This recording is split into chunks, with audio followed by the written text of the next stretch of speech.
नमस्ते दोस्तों, आज मैं पढ़ने बैठी थी। सोचा था कि पॉलिटी का चैप्टर कंप्लीट करूंगी, लेकिन जैसे ही स्टडी टेबल के पास गई मुझे लगा कि यूपीएससी की तैयारी नहीं, किसी खोई हुई सिविलाइजेशन की कवेशन चल रही है। टेबल पर बुक्स के ऊपर नोट्स के ऊपर पेन और पेन के ऊपर पता नहीं क्या क्या पड़ा था। मैंने एक नोटबुक ढूंढने गई, लेकिन नोटबुक के साथ 2 पुराने टाइम टेबल, 3 अधूरे टारगेट और एक पुराना मोटिवेशन भी मिल गया। फिर मैंने सोचा आज पढ़ाई शुरू करने से पहले रूम को ही थोड़ा फिट कर लेते हैं, और दोस्तों सफाई शुरू हुई। कभी बुक्स अरेंज की, कभी नोट्स अलग कर रखे, कभी पुराने पेपर्स निकाले।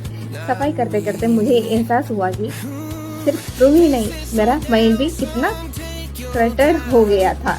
हम अक्सर सोचते हैं कि मोटिवेशन नहीं आ रहा है, लेकिन कभी कभी प्रॉब्लम मोटिवेशन की नहीं होती, प्रॉब्लम होती है कंफ्यूजन की। जब आसपास सब बिखरा होता है तो फोकस करना भी मुश्किल हो जाता है, और जब रूम क्लीन हो जाता है तो पढ़ने का मन भी ऑटोमेटिकली बन जाता है। सफाई के बाद जब मैंने अपनी चेयर पर बैठकर टेबल देखा तो दिल से एक ही आवाज़ आई, अब आईएएस बनना थोड़ा पॉसिबल लग रहा है।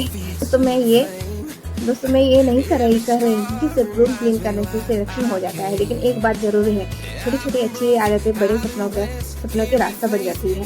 आज मैंने रूम क्लीन किया, कल चैप्टर कंप्लीट करूँगी, परसों एमसीक्यू सॉल्व करूँगी, और धीरे धीरे अपने सपने जो है और करीब जाऊँगी। क्योंकि यूपीएससी हो या जिंदगी, बड़ी जीत एक दिन में नहीं मिलती, रोज एक छोटे एफर्ट से मिलकर ही बड़ा रिजल्ट देते हैं।